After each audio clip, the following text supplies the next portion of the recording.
Hi friends, this is my project mini. There's a lot of work to do, but I won't keep it stock at all. Plan is to put a nice big motor there. Not a big motor, but probably a CBR 1000 motor and another one at the front here. Probably make a tube frame for it and design some suspension, and it should be a fun project. Today, let's just clean up. Take all the crap out.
Well, I got the Mini all taken apart, completely stripped, ready for design of a new tube chassis going in here.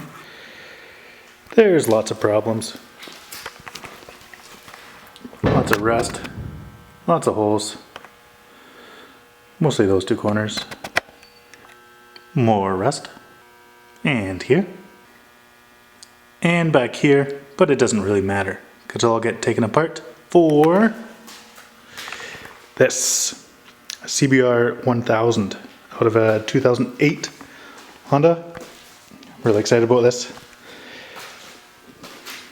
My plan is to put 2 of them in there. Well, there's episode 1 of my mini build. My plan is to make a tube frame for it with my own suspension design and put 2 motors in it. One for the front wheels, one for the rear wheels, and we'll see how it goes.